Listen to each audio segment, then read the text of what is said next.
Bonjour, mes amis. How are you doing? Come on in to the Fancy Nancy Book Club. If you like to read, you know this is the place for you. I'm Fancy Nancy, and we have so many good books to look at today. Thank you for coming. The first book I have, I just can't wait because you know I love dogs. My Frenchie is just one of my very best friends. And when I was at the library and I saw the title of this book, it just made me say, "Aw," because the title is The Dog Who Belonged to No One. How sad that would be to not belong to anyone. Look at him, isn't he cute? He has little crooked ears and he looks so kind.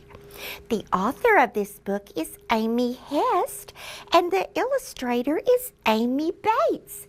So Amy's wrote this book, and it's a fiction story, but it's one of those fiction stories that might be true.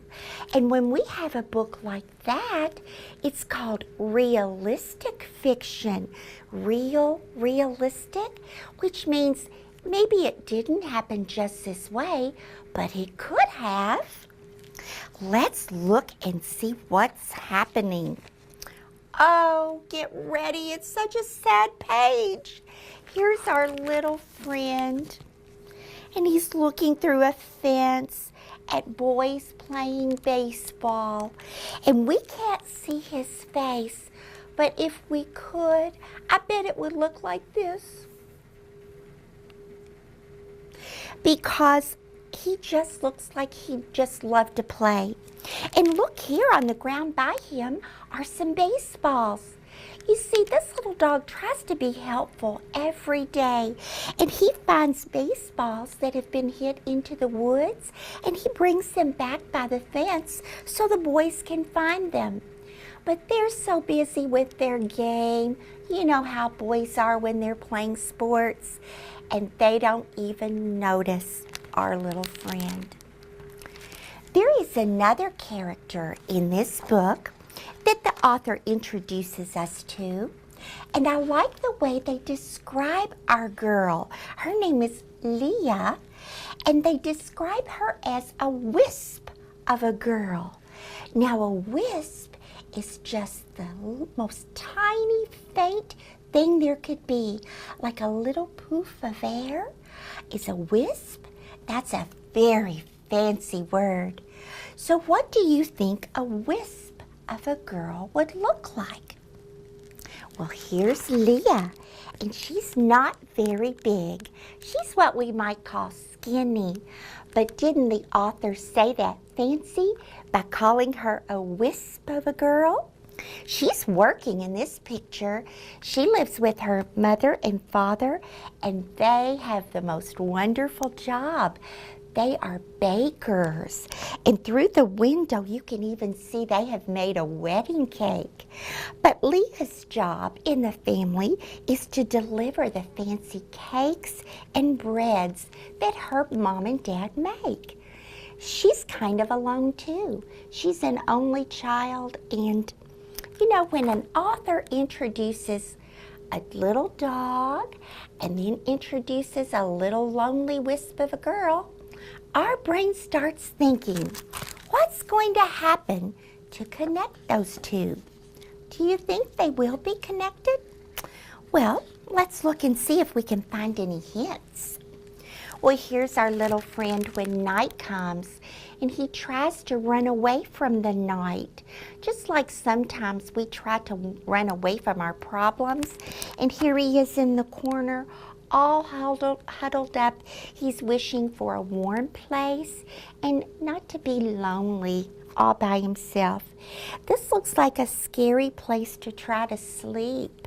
I wonder if any other animals might come by. He looks awfully sleepy and lonely. Well, let's imagine different ways this story might end. It's interesting that we have the two characters who don't know each other. Do you think the author will let them meet And if she does, how will they meet? What's going to bring these two together? And when they are together, what's to say they'll even like each other?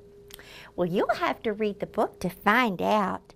But I hope something happens happily for our little friend, because right now he's the dog who belonged to no one, and that's not a good feeling.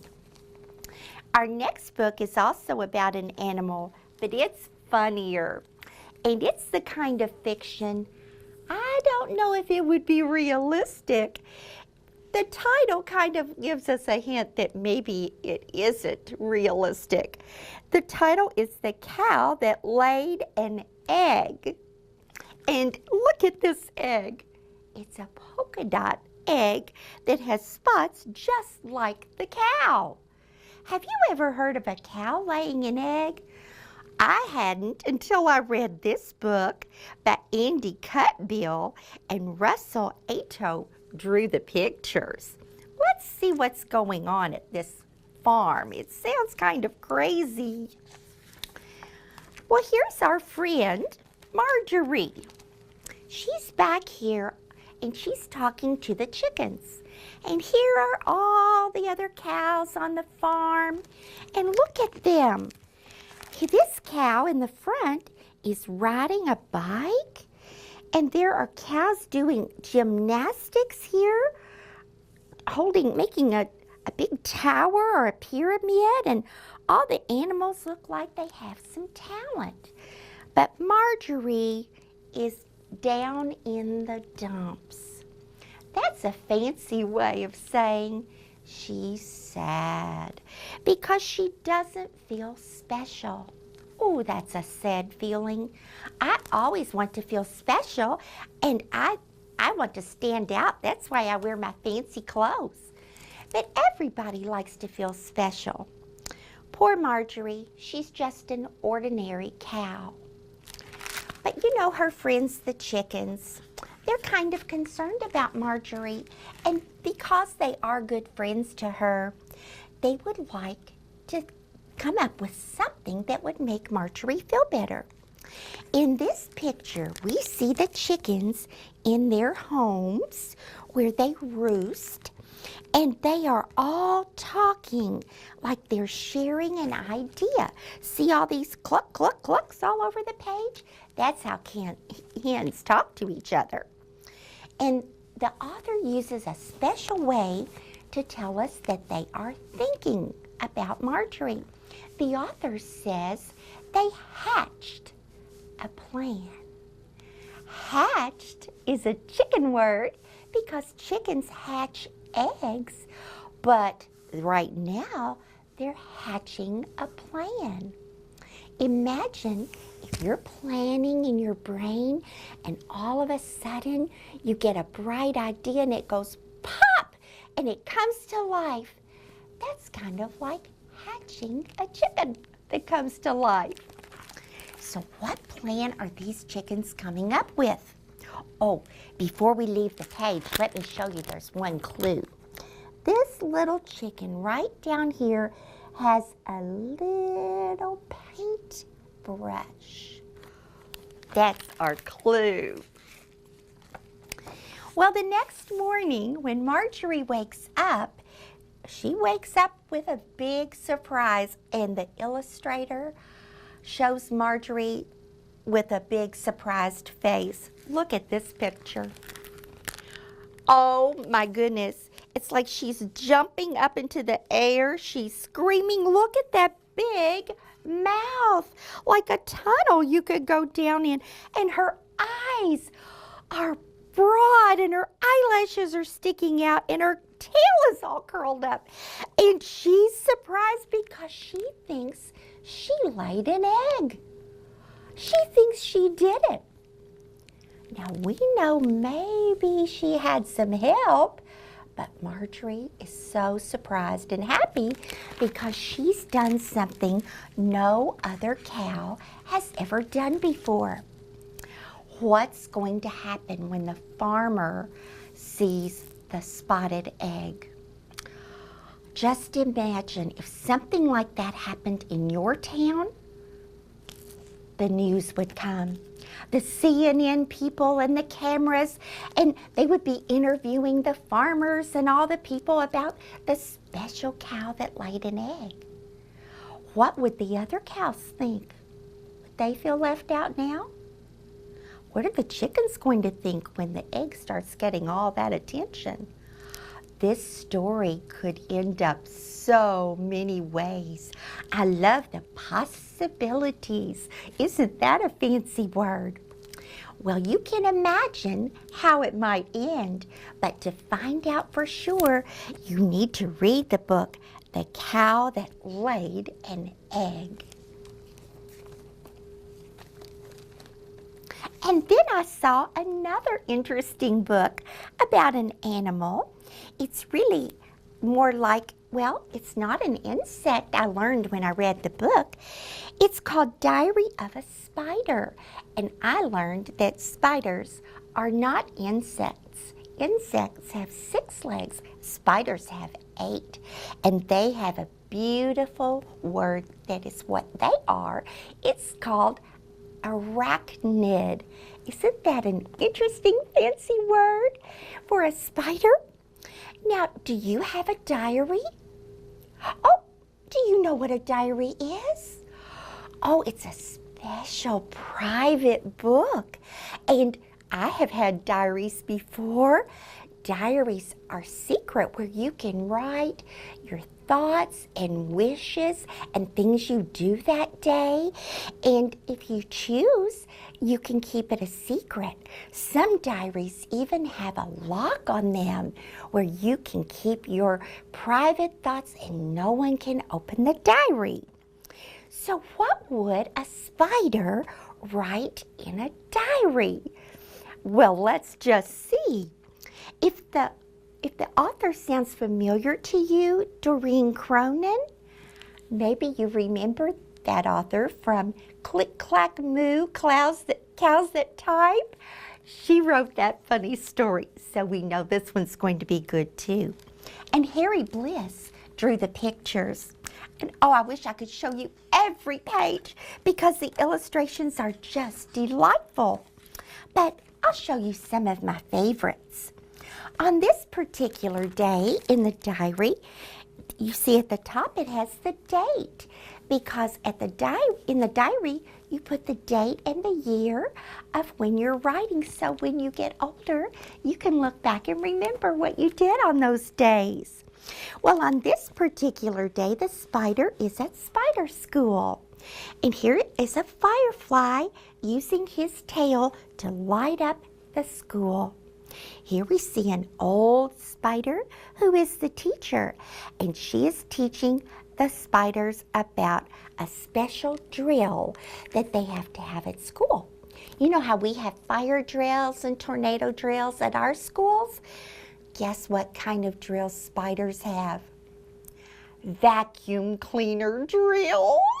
They have to know what to do if a vacuum cleaner is coming, and you know why. They would be gone. So you know how we learn about stop, drop, and roll if we are by a fire or catch on fire? Spiders have to stop too. Stop what they're doing, and they drop from their web, but they don't roll. They run like crazy to be safe from the vacuum cleaner. Here's another interesting thing that I found out about spiders. Most of them love to eat flies, but in this fictional tale, the spider's best friend is a fly. And look how Harry Bliss drew this picture of Fly's house. You can see so many familiar objects that we have laying around our houses. There's a crayon that's used. This is a little cork and a push pin. A stamp is the portrait on her wall. And look at the straws, what they do for the house. If you check this book out, you can have a lot more time to really look at what each of the parts of the house is. But it's fun the way it's drawn. And then I find out that this spider has a grandpa spider. And Grandpa has been blown away on vacation. Guess where Grandpa went? You will never guess. One of my favorite places. Well, the way we find out, a postcard comes to our friend Spider. And look where it's from. Paris, France. Oh, my favorite place. And I just have to point out the first thing Grandpa says after Dear Spider is, ooh la la. He says ooh la la like we say ooh la la. Oh, what a fun time he must have had in Paris. And of course, Spider wants to write that in his diary so he can always remember when Grandpa wrote to him. There is so much more in this diary of a spider. Scary things, funny things, and serious things. I think you would like it a lot. But let me just show you the back cover. On June 1st, here's Spider meeting a big new friend. Didn't the illustrator do a good job on that dog's picture? I know you're going to love it. And now, speaking of loving, you're going to love what's coming up next. It's a tale from our friends at Tell Me a Story, and then come right back for more. I'll be waiting.